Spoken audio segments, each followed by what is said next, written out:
उत्तराखंड निर्माण के लिए अपनी शहादत देने वाले खटीमा गोलीकांड के शहीदों की याद में हर साल खटीमा में शहीद दिवस का आयोजन किया जाता है।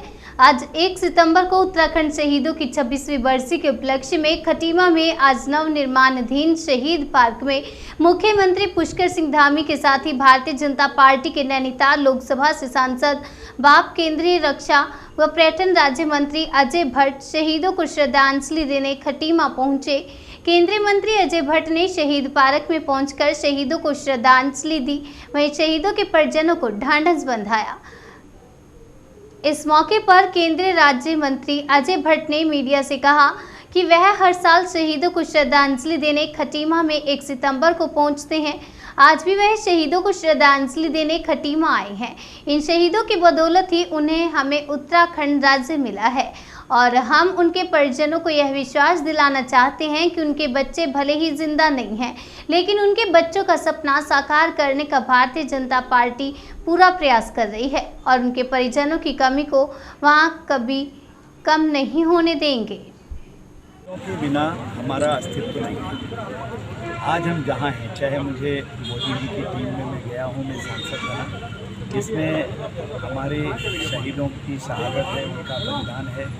इस राज्य का नाम उत्तराखंड पड़ा, पहले उत्तरांचल था, वो शहीदों के कारण बना, जो अलग राज्य में मिला है, जिनके बिना हम अधूरे हैं। इसलिए जितनी बार उनका नाम लिया जाए वो कम है। जैसे हमारे स्वतंत्रता संग्राम सेनानी है हमारे लिए पूजनीय, वैसे ही उत्तराखंड के परिप्रेक्ष्य में हमारे शहीद हमारे लिए बहुत ही पूजनीय है। इसी नाते से मैं हमेशा यहाँ पर आता हूँ। इस साल भी मंत्री बनने के बाद कहीं ऐसा न हो कि मैं काम में भूल जाऊँ, लेकिन मैं ऐसी जगह पर हमेशा याद रखता हूँ। सुबह 4 बजे चला था और मैं ठीक समय पर लगभग आ गया। सुबह जल्दी नहीं पहुँच पाया, चाहे देर आया, पर मैं श्रद्धा सुमन अर्पित करने के लिए आया हूँ और हृदय की गहराइयों से मैं शहीदों को श्रद्धा सुमन अर्पित करता हूँ और शहीद परिवार के जितने भी लोग यहाँ पर उपस्थित हैं उनका आभारी हूँ। उनको यह आश्वस्त करता हूँ कि आपके बेटे बेटियाँ जो भी जहाँ भी शहीद हुए हैं उत्तराखंड में, वो सिर्फ आपकी नहीं है, वो उत्तराखंड के सबूत हैं। हम सब के भाई बहन और हमारे बेटी बेटियाँ हैं। उत्तराखंड में बहुत बड़ी समस्या है कि पहाड़ से पलायन हो रहा है नीचे, बेरोजगारी बहुत है और जल, जंगल और ज़मीन इसका अवैध दोहन हो रहा है। जो समस्याएं पहले थी उत्तराखंड बनने से पहले, लगभग आज भी वैसी हैं। क्या कहेंगे उसके लिए? नहीं, हमारी सरकार ने आयोग बनाया है, उसके बाद से बहुत फ़र्क आ रहा है। और मुख्यमंत्री रोज़गार योजना तो ऐसी बनाई है, अगर कोई सुई से लेकर संबल तक का रोज़गार करना चाहिए उसके लिए भी काम है। कोई कपड़े धोने का रोज़गार करे, कोई बोट साफ़ करने का रोज़गार करे, कोई बड़ी दुकान खोले, अपनी हैसियत के मुताबिक जो जितना करना चाहे, कोई रेडी लगाए, ठेली लगाए, गरीब आदमी जिसके पास कुछ भी पैसा नहीं है, उससे लेकर कोई फैक्ट्री लगाना चाहे, जैसी उसकी हैसियत है वैसे आप प्रबंध हमारी सरकार ने किया है। और जो बाहर से हमारे भाई लोग आगे जो बाहर थे, उन्होंने कई लोगों ने रोज़गार प्रारंभ भी कर दिया है। किसी ने बिस्किट की फैक्ट्री लगा दी है, किसी ने चप्पल बनाने की फैक्ट्री लगा दी है। मैं आपको बता रहा हूँ, पहाड़ में, पहाड़ के अंदर।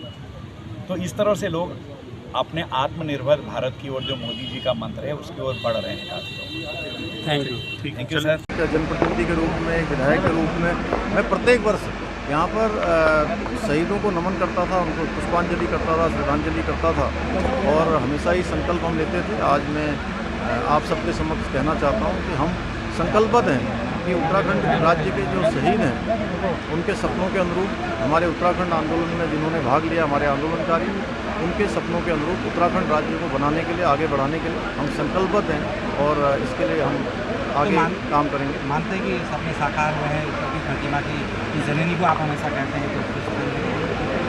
हाँ, निश्चित रूप से देखिए, खटीमा हमारी उत्तराखंड आंदोलन की जननी है। कहीं से अगर आंदोलन सबसे पहले प्रारंभ हुआ तो खटीमा से हुआ। उसी का परिणाम था कि हमको उत्तराखंड राज्य प्राप्त हुआ। निश्चित रूप से धरती हमारे लिए साक्षात जो है स्वर्ग के समान है और साक्षात ये धरती जो है उत्तराखंड को रास्ता दिखाने वाली धरती है। ये शहीदों की धरती है, सैनिकों की धरती है, ये हमारे गुरु नानक जी की धरती है, महाराणा प्रताप की धरती है। यहाँ पर माँ पूर्णागिरी का धाम है, यहाँ पर धारामल बाबा, बयानदुरा बाबा और तमाम हमारे नानक मता साहब, आसपास के सारे क्षेत्र जो है हमारे महापुरुषों का जो है ये क्षेत्र रहा है, देवी देवताओं का क्षेत्र है। निश्चित रूप से ये धरती उत्तराखंड को दिशा देने वाली है। धन्यवाद।